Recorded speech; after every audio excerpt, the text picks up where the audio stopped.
வணக்கம். Sunstar media செய்திகள். பயங்கர பாதுகாப்பு கட்டுப்பாடுகளுடன் தேர்வு நடைபெற்றது. முதல் நாளில் 200க்கும் மேற்பட்ட இளைஞர்கள் பங்கேற்பு. புதுச்சேரி வில்லியனூரில் சோழர் காலத்தில் கட்டப்பட்டு பள்ளி மாணவ மாணவிகள் மட்டுமே கலந்து கொண்ட அருள்மிகு கோகிலாம்பிகை உடனுறை திருக்காமீஸ்வரர் கோவிலின் ஆடிப்பூர தேரோட்டம் கடந்த 5ஆம் தேதி கொடியேற்றத்துடன் தொடங்கியது. புதுச்சேரியில் கல்வித்துறை சீரழிவை கண்டித்து தமிழ் உரிமை இயக்கம் சார்பில் கண்டன ஆர்ப்பாட்டம். புதுச்சேரி கோரிமேடு போலீஸ் சமுதாய நலக்கூடத்தில் போக்குவரத்து போலீசார் மற்றும் கனரக வாகன உரிமையாளர்கள் பங்கேற்ற ஆலோசனை கூட்டம் நடைபெற்றது. சைக்கிள்களில் வீதி வீதியாக சுற்றி வந்து பூட்டிய வீடுகளை நோட்டமிட்டு கொள்ளையடித்து வந்த பிரபல கொள்ளையன் உட்பட 3 பேரை புதுச்சேரி போலீசார் அதிரடியாக கைது செய்தனர். கோரிமேடு இந்திராநகர் பகுதியில் மருத்துவ பேராசிரியர் மற்றும் மத்திய அரசு ஊழியர் வசிக்கும் வீட்டில் 45 பவுன் நகை, ரூபாய் 10,000 ரொக்கம் கொள்ளையடிக்கப்பட்ட வழக்கில் இந்த நடவடிக்கை மேற்கொள்ளப்பட்டுள்ளது. கைதானவர்களிடம் இருந்து 30 பவுன் தங்க நகைகள், ரூபாய் 1.12 லட்சம் ரொக்கம் உள்ளிட்டவை பறிமுதல் செய்யப்பட்டன. இனி விரிவான செய்திகள். பயங்கர பாதுகாப்பு கட்டுப்பாடுகளுடன் தேர்வு நடைபெற்றது. முதல் நாளில் 200க்கும் மேற்பட்ட இளைஞர்கள் பங்கேற்பு. புதுவை காவல்துறையின் IRBN பிரிவில் காலியாக உள்ள சப் இன்ஸ்பெக்டர் பணியிடங்களுக்காக மொத்தம் 1871 விண்ணப்பங்கள் பெறப்பட்டுள்ளன. இதற்கான உடல் தகுதி மற்றும் உடல் திறன் தேர்வு இன்று வியாழக்கிழமை தொடங்கியது. முதல் நாளில் 200க்கும் மேற்பட்ட இளைஞர்கள் தேர்வில் கலந்து கொண்டனர். தேர்வு நாளையும் வெள்ளிக்கிழமையும் தொடர்ந்து நடைபெறுகிறது. தேர்வு நடைபெறும் வளாகத்தில் பலத்த பாதுகாப்பு ஏற்பாடுகள் மற்றும் கடுமையான கட்டுப்பாடுகள் அமல்படுத்தப்பட்டிருந்தன. தேர்வில் பங்கேற்கும் இளைஞர்களின் பாதுகாப்பை கருத்தில் கொண்டு காவல்துறையினர் விரிவான முன்னெச்சரிக்கை நடவடிக்கைகளை மேற்கொண்டிருந்தனர். மேலும் உடல் திறன் தேர்வின் போது இளைஞர்களுக்கு உடல்நலக் குறைவு அல்லது காயம் ஏற்பட்டால் உடனடியாக சிகிச்சை அளிக்கும் வகையில் முதலுதவி சிகிச்சை வசதிகளும் தேவையான மருத்துவ ஏற்பாடுகளும் செய்யப்பட்டிருந்தன. தேர்வுக்கு வந்த இளைஞர்களுக்கு உடல் தகுதி தேர்வு தொடர்பான பாதுகாப்பு மற்றும் முன்னெச்சரிக்கை அறிவுறுத்தல்களும் வழங்கப்பட்டன. தேர்வு பணிகளை DIG சத்யசுந்தரம் நேரில் ஆய்வு செய்தார். SP ரங்கநாதன் தலைமையில் காவல்துறையினர் தேர்வுக்கான அனைத்து ஏற்பாடுகளையும் செய்திருந்தனர். புதுச்சேரி வில்லியனூரில் சோழர் காலத்தில் கட்டப்பட்டு பள்ளி மாணவ மாணவிகள் மட்டுமே கலந்து கொண்ட அருள்மிகு கோகிலாம்பிகை உடனுறை திருக்காமீஸ்வரர் கோவிலின் ஆடிப்பூர தேரோட்டம் கடந்த 5ஆம் தேதி கொடியேற்றத்துடன் தொடங்கியது. தொடர்ந்து சுவாமிக்கு கணபதி ஹோமம், வாஸ்து சாந்தி ஆகியவை நடைபெற்ற நாக வாகனம், இந்திர வாகனம், நந்தி சேவை என பல்வேறு அலங்காரத்தில் எழுந்தருளி பக்தர்களுக்கு அருள் பாலித்தார். தொடர்ந்து சுவாமிக்கு சிறப்பு அபிஷேகம் மற்றும் திருக்கல்யாணம் நடைபெற்றது. இதனைத் தொடர்ந்து 9ஆம் நாளான இன்று திருத்தேர் திருவிழா நடைபெற்றது. பள்ளி மாணவ மாணவிகள் மட்டுமே கலந்து கொண்ட வினோத தேர் திருவிழாவில் சிறப்பு அழைப்பாளராக கலந்து கொண்ட உள்துறை அமைச்சர் நமச்சிவாயம், வில்லியனூர் தொகுதி சட்டமன்ற உறுப்பினர் ரவிக்குமார், ஊசூடு தொகுதி சட்டமன்ற உறுப்பினர் கார்த்திகேயன் ஆகியோர் தேரை வடம் பிடித்திழுத்து தொடக்கி வைத்தனர். தேரோட்டம் முக்கிய வீதிகள் வழியாக சென்று மீண்டும் கோவில் பிரகாரத்தை வந்தடைந்தது. இதேபோன்று காசிக்கு வீசம் பெற்ற திருக்காஞ்சி கங்கை வராக நந்தீஸ்வரர் ஆலயத்தில் ஆடிப்பூர தேரோட்டம் நடைபெற்றது. ஏராளமான பொதுமக்கள் கலந்து கொண்டு பக்தி பரவசத்துடன் தேரை வடம் பிடித்து இழுத்து சுவாமி தரிசனம் செய்தனர். நிகழ்ச்சிக்கான ஏற்பாடுகளை ஆலய நிர்வாகம் மற்றும் ஊர் பொதுமக்கள் இளைஞர்கள் செய்திருந்தனர். புதுச்சேரியில் கல்வித்துறை சீரழிவை கண்டித்து தமிழ் உரிமை இயக்கம் சார்பில் கண்டன ஆர்ப்பாட்டம். புதுச்சேரி மாநிலத்தில் பள்ளி கல்வி முதல் உயர்கல்வி வரை அனைத்தையும் சீரழிப்பதாக குற்றம் சாட்டி NR காங்கிரஸ் பாஜக கூட்டணி அரசை கண்டித்து தமிழ் உரிமை இயக்கம் சார்பில் இன்று காலை 10 மணியளவில் புதுச்சேரி பழைய பேருந்து நிலையம் அருகில் உள்ள அண்ணா சிலை அருகே கண்டன ஆர்ப்பாட்டம் சிறப்பாக நடைபெற்றது. இந்த ஆர்ப்பாட்டத்திற்கு தமிழ் உரிமை இயக்கத்தின் தலைவர் சு. பாவணன் தலைமை தாங்கினார். இயக்கத்தின் துணைத் தலைவர்களான சிவ வீரமணி, ஆறு செல்வம், இனமுல் ஆசன், அழகர், ஏகவள்ளி ஆகியோர் முன்னிலை வகித்தனர். இயக்கத்தின் பொதுச் செயலாளர் மங்கையர் செல்வன் மற்றும் பொருளாளர் லோக ஐயப்பன் ஆகியோர் தொடக்க உரை ஆற்றினர். மேலும் கண்டன முழக்க நெறியாளர்களாக முனைவர் தமிழ்மல்லன், முனைவர் இளங்கோ, முத்துக்கண்ணு ஆகியோர் செயல்பட்டு ஆர்ப்பாட்டத்தை வழிநடத்தினர். துணை பொதுச் செயலாளர்கள், அமைப்பு செயலாளர்கள், மாநில செயலாளர்கள் மற்றும் பல்வேறு கொம்யூன் மற்றும் நகர குழுக்களை சேர்ந்த நூற்றுக்கணக்கான நிர்வாகிகளும் உறுப்பினர்களும் கலந்து கொண்டு கண்டன முழக்கங்களை எழுப்பினர். நிகழ்ச்சியின் இறுதியில் சீதாராமன் நன்றியுரையாற்றினார். ஆர்ப்பாட்டத்தில் வலியுறுத்தப்பட்ட முக்கிய கோரிக்கைகள்: கல்லூரிகளில் பணிபுரியும் துணை பேராசிரியர்களுக்கு கடந்த 15 ஆண்டுகளாக வழங்கப்படாத பதவி உயர்வை உடனே வழங்க வேண்டும். துணை பேராசிரியர்களுக்கு பதவி உயர்வு வழங்குவதன் மூலம் நூற்றுக்கணக்கான ஏழை மாணவர்களின் உயர்கல்வி மற்றும் ஆராய்ச்சி கல்வி வாய்ப்புகள் பறிபோவது தடுக்கப்பட வேண்டும். பல்கலைக்கழக மானியக் குழுவின் விதிமுறைகளுக்கு முரணாகவும் சட்டத்திற்கு புறம்பாகவும் கல்லூரி துணை பேராசிரியர்களின் பதவி உயர்வு தொடர்பாக புதுச்சேரி அரசு வெளியிட்டுள்ள அரசாணையை உடனே திரும்பப் பெற வேண்டும். குலக்கல்வி முறையை திணிக்கும் ஒன்றிய அரசின் புதிய கல்விக் கொள்கையை உடனே கைவிட வேண்டும். புதுச்சேரி பள்ளி மாணவர்களின் எதிர்காலத்தை பாழாக்கும் மத்திய இடைநிலை கல்வி வாரிய பாடத்திட்டத்தை கைவிட அரசு பள்ளிகளில் தமிழ் மொழியை பயிற்று மொழி ஆக்க வேண்டும். புதுச்சேரிக்கென தனி கல்வி வாரியத்தை உருவாக்க வேண்டும். அரசு பள்ளிகளில் பயிலும் மாணவர்களுக்கு உயர்கல்வி மற்றும் அரசு வேலைவாய்ப்புகளில் முன்னுரிமை வழங்க வேண்டும். இந்த கண்டன ஆர்ப்பாட்டத்தில் கலந்து கொண்டவர்கள் கோரிக்கைகளை வலியுறுத்தி முழக்கங்களை எழுப்பியதால் அப்பகுதியில் பரபரப்பு ஏற்பட்டது. புதுச்சேரி கோரிமேடு போலீஸ் சமுதாய நலக்கூடத்தில் போக்குவரத்து போலீசார் மற்றும் கனரக வாகன உரிமையாளர்கள் பங்கேற்ற ஆலோசனை கூட்டம் நடைபெற்றது. கூட்டத்திற்கு போக்குவரத்து சீனியர் எஸ்பி திவ்யா தலைமை தாங்கினார். எஸ்பி பக்தவச்சலம் முன்னிலை வகித்தார். கூட்டத்தில் டிம்பர் லாரி, மினி லாரி உள்ளிட்ட கனரக வாகன உரிமையாளர்கள் மற்றும் சங்க நிர்வாகிகள் தங்களது கோரிக்கைகளை முன்வைத்தனர். அப்போது பேசிய சீனியர் எஸ்பி திவ்யா, புதுச்சேரியில் சாலை விபத்துக்களால் உயிரிழப்புகள் அதிகரித்து வருவதாகவும், குறிப்பாக போக்குவரத்து நெரிசல் மிகுந்த நேரங்களில் கனரக வாகனங்கள் அதிவேகமாக இயக்கப்படுவதால் பள்ளி கல்லூரி மாணவர்கள் விபத்தில் சிக்குவதாகவும் தெரிவித்தார். பள்ளி கல்லூரிகள் அமைந்துள்ள பகுதிகளில் நிர்ணயிக்கப்பட்ட வேகத்தில் மட்டுமே கனரக வாகனங்களை இயக்க வேண்டும். லாரிகளில் டிரைவர்களுடன் கிளீனர்களையும் பணியமர்த்த வேண்டும். டிரைவர்கள் மது அருந்திவிட்டு வாகனம் ஓட்டாமல் இருப்பதை வாகன உரிமையாளர்கள் உறுதி செய்ய வேண்டுமென அறிவுறுத்தினார். மேலும் மணல், ஜல்லி உள்ளிட்ட பொருட்களை ஏற்றி செல்லும் வாகனங்கள் அவற்றை முறையாக மூடி எடுத்து செல்ல வேண்டும் என்றும், போக்குவரத்து போலீசாரின் திடீர் சோதனைகளில் அதிவேகமாக வாகனம் ஓட்டுவது கண்டறியப்பட்டால் வழக்கு பதிவு செய்து அபராதம் விதிக்கப்படும் என்றும் எச்சரித்தார்.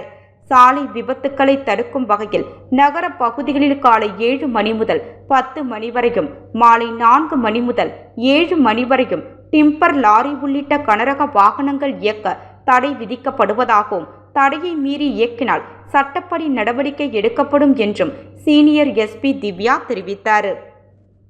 சைக்கிள்களில் வீதி வீதியாக சுற்றி வந்து பூட்டிய வீடுகளை நோட்டமிட்டு கொள்ளையடித்து வந்த பிரபல கொள்ளையன் உட்பட 3 பேரை புதுச்சேரி போலீசார் அதிரடியாக கைது செய்தனர். கோரிமேடு இந்திராநகர் பகுதியில் மருத்துவ பேராசிரியர் மற்றும் மத்திய அரசு ஊழியர் வசிக்கும் வீட்டில் 45 பவுன் நகை, ரூபாய் 10,000 ரொக்கம் கொள்ளையடிக்கப்பட்ட வழக்கில் இந்த நடவடிக்கை மேற்கொள்ளப்பட்டுள்ளது. கைதானவர்களிடம் இருந்து 30 பவுன் தங்க நகைகள், ரூபாய் 1.12 லட்சம் ரொக்கம் உள்ளிட்டவை பறிமுதல் செய்யப்பட்டன. கோரிமேடு இந்திராநகர் விரிவாக்க பகுதியை சேர்ந்தவர் வினோத் நவில்சன். தனியார் பல்கலைக்கழகத்தில் மருத்துவ பேராசிரியராக பணியாற்றி வருகின்றார். இவரது மனைவி ஜென்சி பிரெசில்லா புதுச்சேரியில் உள்ள மத்திய அரசு அலுவலகத்தில் பணியாற்றி வருகின்றார். கடந்த மாதம் 26ஆம் தேதி இருவரும் வீட்டை பூட்டிவிட்டு வெளியே சென்றிருந்தனர். பின்னர் வீடு திரும்பிய போது முன்பக்க கதவு உடைக்கப்பட்டிருந்தது. அலமாரியில் வைத்திருந்த சுமார் 45 பவுன் நகைகள் மற்றும் ரூபாய் 10,000 ரொக்கம் கொள்ளையடிக்கப்பட்டிருந்தது தெரியவந்தது. இதுகுறித்து ஜென்சி பிரெசில்லா அளித்த புகாரின் பேரில் கோரிமேடு போலீசார் வழக்கு பதிவு செய்தனர். DIG Sathyasundaram, senior SP Kalaivanan, வடக்கு எஸ்பி வம்சீதர் ரெட்டி ஆகியோர் உத்தரவின் பேரில் இன்ஸ்பெக்டர் நாகராஜ் தலைமையில் தனிப்படை அமைக்கப்பட்டது. கொள்ளையனை பிடிக்க தனிப்படை போலீசார் கொள்ளை நடந்த வீட்டில் தடயங்களை சேகரித்து அப்பகுதியில் உள்ள சிசிடிவி கேமராக்களை ஆய்வு செய்தனர். தொடர்ந்து திண்டிவனம், ஆரணி, ஆற்காடு, ஆம்பூர் உள்ளிட்ட பகுதிகளில் 1000க்கும் மேற்பட்ட சிசிடிவி காட்சிகளை ஆய்வு செய்ததில் ராணிப்பேட்டை மாவட்டம் ஆற்காட்டை சேர்ந்த சுந்தர் என்பவர் கொள்ளையில் ஈடுபட்டது தெரியவந்தது. இதையடுத்து அவரை போலீசார் தீவிரமாக தேடி வந்தனர். இந்த நிலையில் நேற்றிரவு 11 மணியளவில் காமராஜர் நகர் பகுதியில் தங்கச் செயின் அணிந்தபடி சைக்கிளில் சந்தேகிற்கு இடமாக சென்ற ஒருவரை போலீசார் தடுத்து நிறுத்தினர். போலீசாரை கண்டதும் அவர் தப்பி செல்ல முயன்றார். அவரை மடக்கி பிடித்து சோதனை செய்த போது சைக்கிளில் இருந்த துணிப்பையில் இரும்பு ராடு மற்றும் 3 தங்க வளையல்கள் இருந்தன. அவரை காவல் நிலையத்திற்கு அழைத்து சென்று நடத்திய கிடுக்குப்பிடி விசாரணையில் அவர் சுந்தர் என்பது தெரியவந்தது. மேலும் கோரிமேடு இந்திராநகர் பகுதியில் மருத்துவ பேராசிரியர் வீட்டில் நகைப்பணம் கொள்ளையடித்ததும் அவருடன் ஆற்காட்டை சேர்ந்த செந்தில்குமார், வாலாஜாவை சேர்ந்த மோகனவேல் ஆகியோர் கூட்டாளிகளாக செயல்பட்டதும் தெரியவந்தது. போலீஸ் விசாரணையில் சுந்தர் டெம்போ டிரைவராக வேலை பார்த்து வந்ததும் டிரைவர் வேலை பார்ப்பது போல் நடித்து புதுச்சேரி உள்ளிட்ட பகுதிகளில் சுற்றி பூட்டி வீடுகளை நோட்டமிட்டு கொள்ளையடித்ததும் தெரியவந்தது. சம்பவத்தன்று சைக்கிளில் கோரிமேடு பகுதியில் சுற்றிய அவர் மருத்துவ பேராசிரியரின் வீடு பூட்டியிருப்பதை நோட்டமிட்டு கூட்டாளிகளுடன் சேர்ந்து வீட்டின் கதவை உடைத்து நகை பணத்தை கொள்ளையடித்துவிட்டு ராணிப்பேட்டைக்கு தப்பி சென்றுள்ளார். மேலும் சுந்தர் மீது புதுச்சேரியில் 6 திருட்டு வழக்குகளும் தமிழகத்தில் 2 வழக்குகளும் என மொத்தம் 8 திருட்டு வழக்குகள் இருப்பதும் போலீஸ் விசாரணையில் தெரியவந்தது. இதையடுத்து சுந்தர், செந்தில்குமார், மோகனவேல் ஆகிய 3 பேரையும் போலீசார் கைது செய்து காலாப்பட்டு சிறையில் அடைத்தனர். அவர்களிடம் இருந்து தாலி செயின் உள்ளிட்ட 30 பவுன் தங்க நகைகள், ரூபாய் 1.12 லட்சம் ரொக்கம், சைக்கிள், இரும்பு ராடு, காக்கி சட்டை மற்றும் லோடு வாகனம் ஆகியவை பறிமுதல் செய்யப்பட்டன. பெத்தி செமினார் சிபிஎஸ்இ பள்ளி மாணவர்களின் உலக சாதனை முயற்சி சுதந்திர தின கொண்டாட்டத்துடன் கோலாகலமாக தொடங்கப்பட்டது. புதுச்சேரி மூலக்குளம் டாக்டர் எம்ஜிஆர் நகரில் அமைந்துள்ள பெத்தி செமினார் சிபிஎஸ்இ பள்ளியில் இந்தியாவின் 80வது சுதந்திர தின கொண்டாட்டம் மற்றும் மாணவர்களின் பிரம்மாண்ட உலக சாதனை முயற்சி இன்று காலை 10:30 மணிக்கு தொடங்கியது. நிகழ்வின் சிறப்பம்சமாக பள்ளி மாணவர்கள் இன்டர்நேஷனல் புக் ஆஃப் ரெக்கார்ட்ஸ் அமைப்பின் இடம் பிடிக்கும் நோக்கில் பல்வேறு வியக்கத்தக்க உலக சாதனை முயற்சிகளில் ஈடுபட்டுள்ளனர். குறிப்பாக வேகமான பறவைகளின் பெயர்களை அடையாளம் காணுதல், உலகத்தரம் வாய்ந்த தங்க சுரங்கங்களின் பெயர்களை கூறுதல், வீட்டு உபயோகப் பொருட்கள் மற்றும் விளையாட்டு பெயர்களை சட்டென குறிப்பிடுதல், மேலும் கணித அட்டவணைகள் மற்றும் சூத்திரங்களை நொடிகளில் ஒப்புத்தல் உள்ளிட்ட தனித்துவமான திறமைகளை மாணவர்கள் நிகழ்த்தி காட்டி அசத்தி வருகின்றனர். இவ்விழாவில் மாண்புமிகு தமிழ்நாடு ஆளுநரின் படைத்துறை உதவித் தலைவர் டாக்டர் பிரசன்னகுமார் MBBS IPS அவர்கள் சிறப்பு விருந்தினராக கலந்து கொண்டு சாதனை படைக்கவிருக்கும் மாணவர்களை நேரில் வாழ்த்தி ஊக்கப்படுத்தினார். தேசப்பற்றை போற்றும் சுதந்திர தின விழாவும் இளம் மாணவர்களின் அசாத்திய திறமைகளை வெளிப்படுத்தும் உலக சாதனை முயற்சியும் இணைந்து புதுச்சேரி கல்வி வட்டாரத்தில் பெரும் வரவேற்பை பெற்றதுடன் பொதுமக்களின் பாராட்டுக்களையும் குவிந்து வருகின்றது. புதுச்சேரி கதிர்காமம் தொகுதி சட்டமன்ற உறுப்பினர் அழகு என்ற அழகானந்தம் பிறந்தநாள் விழா கொண்டாடப்பட்டது. புதுச்சேரி கதிர்காமம் தொகுதி சட்டமன்ற உறுப்பினர் அழகு என்ற அழகானந்தம் அவர்களின் பிறந்தநாள் விழா ஆன்மீக வழிபாடுகள் மற்றும் மாணவர்களுடன் இனிப்புகள் வழங்கி உற்சாகமாக கொண்டாடப்பட்டது. இதையொட்டி திருச்செந்தூர் சுப்பிரமணிய சுவாமி கோயிலிலும் கதிர்காமம் கதிர்வேல் சுவாமி கோயிலிலும் சட்டமன்ற உறுப்பினர் அழகு சார்பில் முருகப்பெருமானுக்கு சிறப்பு பாலபிஷேகமும் மகா தீபார்த்தனையும் நடத்தப்பட்டு பக்தர்களுக்கு பிரசாதம் வழங்கப்பட்டது. அதனைத் தொடர்ந்து கதிர்காமம் தில்லையாடி வள்ளியம்மன் அரசு உயர்நிலைப் பள்ளி மற்றும் கதிர்காமம் அரசு பெண்கள் மேல்நிலைப் பள்ளி மாணவ மாணவிகளுக்கு இனிப்புகள் வழங்கி பிறந்தநாள் விழா கொண்டாடப்பட்டது. இந்நிகழ்வில் கதிர்காமம் தொகுதி ஆதரவாளர்கள் மற்றும் அப்பகுதி பெரியோர்கள் ஏராளமானோர் கலந்து கொண்டு சட்டமன்ற உறுப்பினர் அழகு என்ற அழகானந்தம் அவர்களுக்கு தங்களது அன்பான பிறந்தநாள் வாழ்த்துக்களை தெரிவித்துக் கொண்டனர். இந்தியாவின் 80வது சுதந்திர தின விழாவை ஒட்டி புதுச்சேரி கடற்கரை சாலையில் சுதந்திர தின அணிவகுப்பின் இறுதிக்கட்ட ஒத்திகை நிகழ்ச்சி நடைபெற்றது. காவல்துறை அதிகாரிகள் தலைமையில் நடைபெற்ற இந்த ஒத்திகையில் பள்ளி மற்றும் கல்லூரி மாணவ மாணவிகள், காவல்துறையினர், தேசிய மாணவர் படையினர் உள்ளிட்ட பல்வேறு படைப்பிரிவினர் பங்கேற்ற அணிவகுப்பு ஒத்திகையில் ஈடுபட்டனர். சுதந்திர தின விழா அன்று நடைபெறவுள்ள அணிவகுப்பு நிகழ்ச்சியை சிறப்பாக நடத்துவதற்கான ஏற்பாடுகள் மற்றும் ஒத்திகைகள் தொடர்ந்து நடைபெற்று வருகின்றன. வேலை கேட்டு குடிபோதையில் செல்போன் டவர் மீது ஏறி வாலிபர் போராட்டம். 2 மணி நேரமாக போராடி சமாதானப்படுத்திய போலீசார். புதுச்சேரி சேதராப்பேட்டை சேர்ந்தவர் சுமன். அப்பகுதியில் உள்ள மதுபான கடையில் சப்ளையராக பணியாற்றினார். அவரது நடவடிக்கை சரியில்லை என வேலையை விட்டு நீக்கினார்கள். இதனால் மீண்டும் வேலை கெட்டு குடிபோதையில் செல்போன் டவர் மீது ஏறி இன்று மாலை 5 மணி முதல் 7 மணி வரை போராட்டம் நடத்தினார். உடனடியாக தீயணைப்புத்துறை வாகனம் கொண்டு வரப்பட்டது.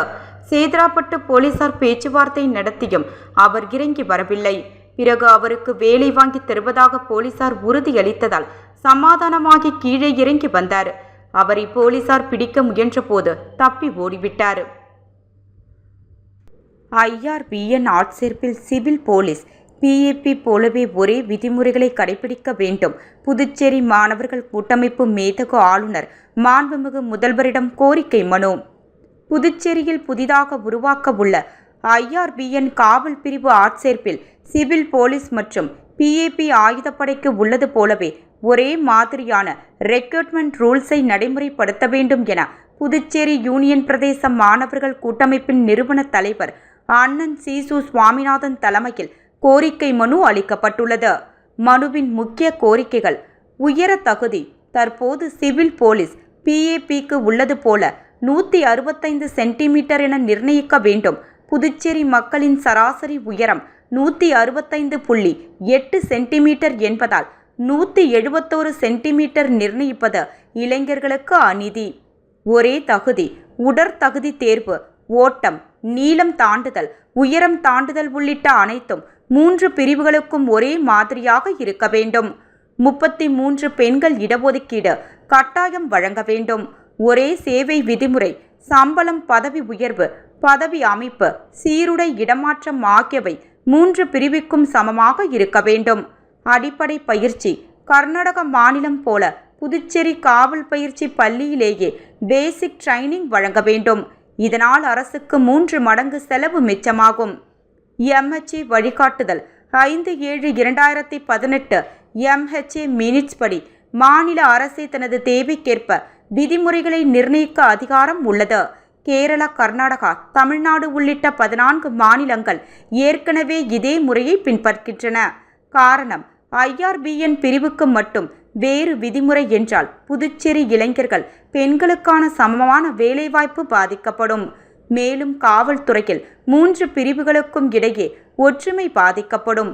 எனவே மூத்த அல்லது ஓய்வு பெற்ற அதிகாரிகளை கொண்டு மறு ஆய்வு செய்து உடனடி உத்தரவு வழங்க வேண்டும். இந்த மனு மேதகு துணைநிலை ஆளுநர், மாண்புமிகு முதல்வர், உள்துறை அமைச்சர், தலைமை செயலர், DGP உள்ளிட்ட 8 உயர் அதிகாரிகளிடம் அளிக்கப்பட்டுள்ளது. இவ்வாறாக சீசு சுவாமிநாதன் அவர்கள் தெரிவித்துள்ளார். தவளக்குப்பம் அடுத்த நல்லவாடு தெற்கு தெருவை சேர்ந்த விஜேந்திரன் மும்பையில் உள்ள தனியார் கப்பல் நிறுவனத்தில் பணியாற்றி வருகின்றார். இவரது மனைவி முகுந்தாவதி, இவர்களுக்கு ஒரு மகள், ஒரு மகன் உள்ளனர். ஆடி மாத திருவிழாவை ஒட்டி நல்லவாடு குட்டியாண்டவர் கோயிலில் நேற்று முன்தினம் இரவு பாட்டு கச்சேரி நடைபெற்றது. இதனை பார்க்க முகுந்தாவதி தனது குழந்தைகள் மற்றும் சென்னையிலிருந்து வந்த உறவினர்களுடன் வீட்டை விட்டு சென்றுள்ளார். அப்போது வீட்டிற்கு வந்த உறவினர் ஒருவர் செல்போன் சார்ஜரை எடுக்க வீட்டிற்குள் சென்று சார்ஜரை எடுத்துக்கொண்டு வீட்டை பூட்டாமல் வெளியே சென்றதாக கூறப்படுகின்றது.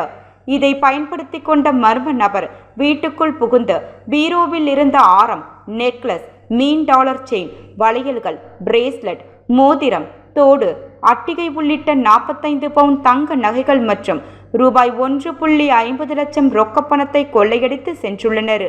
பாட்டு கச்சேரி முடிந்து வீடு திரும்பிய முகுந்தாவதி வீடு மற்றும் பீரோ திறந்து கிடப்பதை, நகைகள் மற்றும் பணம் காணாமல் போனதையும் கண்டு அதிர்ச்சியடைந்தார்.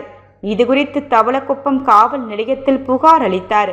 இதையடுத்து உதவி ஆய்வாளர் விஜயகுமார் வழக்கு பதிவு செய்து விசாரணை மேற்கொண்டார். சந்தேகத்தின் பேரில் பலரிடம் விசாரணை நடத்தியதில் அதே பகுதியை சேர்ந்த கண்ணன் மகன் அன்பரசு என்பவர் மீது போலீசாருக்கு சந்தேகம் வலுத்தது. அவரிடம் தீவிர விசாரணை நடத்தியதில் முகுந்தாவதி வீட்டில் அதிக அளவில் நகைகள் இருப்பதை அறிந்து கடந்த 2 நாட்களாக வீட்டை நோட்டமிட்டதும், திருவிழாவை ஒட்டி அனைவரும் பாட்டு கச்சேரிக்கு சென்ற நேரத்தில் வீடு பூட்டப்படாமல் இருந்ததை பயன்படுத்தி உள்ளே புகுந்து நகைகள் மற்றும் பணத்தை கொள்ளையடித்ததும் தெரிய வந்தது. மேலும் கொள்ளையடித்த நகைகளை போலீசாரிடம் சிக்குவதற்கு முன்பாகவே வேகமாக விற்பனை செய்ததும் விசாரணையில் தெரியவந்துள்ளது. இதையடுத்து கைது செய்யப்பட்ட அன்பரசியிடம் கொள்ளையடிக்கப்பட்ட நகைகள் மற்றும் பணத்தை மீட்கும் நடவடிக்கையில் போலீசார் தீவிரமாக ஈடுபட்டு வருகின்றனர். மீண்டும் தலைப்புச் செய்திகள். பயங்கர பாதுகாப்பு கட்டுப்பாடுகளுடன் தேர்வு நடைபெற்றது. முதல் நாளில் 200க்கும் மேற்பட்ட இளைஞர்கள் பங்கேற்பு. புதுச்சேரி வில்லியனூரில் சோழர் காலத்தில் கட்டப்பட்டு பள்ளி மாணவ மாணவிகள் மட்டுமே கலந்து கொண்ட அருள்மிகு கோகிலாம்பிகை உடனுரை திருக்காமீஸ்வரர் கோவிலின் ஆடிப்பூர தேரோட்டம் கடந்த 5ஆம் தேதி கொடியேற்றத்துடன் தொடங்கியது. புதுச்சேரியில் கல்வித்துறை சீரழிவை கண்டித்து தமிழ் உரிமை இயக்கம் சார்பில் கண்டன ஆர்ப்பாட்டம். புதுச்சேரி கோரிமேடு போலீஸ் சமுதாய நலக்கூடத்தில் போக்குவரத்து போலீசார் மற்றும் கனரக வாகன உரிமையாளர்கள் பங்கேற்ற ஆலோசனை கூட்டம் நடைபெற்றது. சைக்கிள்களில் வீதி வீதியாக சுற்றி வந்து பூட்டிய வீடுகளை நோட்டமிட்டு கொள்ளையடித்து வந்த பிரபல கொள்ளையன் உட்பட 3 பேரை புதுச்சேரி போலீசார் அதிரடியாக கைது செய்தனர். கோரிமேடு இந்திராநகர் பகுதியில் மருத்துவ பேராசிரியர் மற்றும் மத்திய அரசு ஊழியர் வசிக்கும் வீட்டில் 45 பவுன் நகை ரூபாய் 10,000 ரொக்கம் கொள்ளையடிக்கப்பட்ட வழக்கில் இந்த நடவடிக்கை மேற்கொள்ளப்பட்டுள்ளது. கைதானவர்களிடம் இருந்து 30 பவுன் தங்க நகைகள் ரூபாய் 1.12 லட்சம் ரொக்கம் உள்ளிட்டவை பறிமுதல் செய்யப்பட்டன. செய்திகள் நிறைவடைந்தன. நன்றி, வணக்கம்.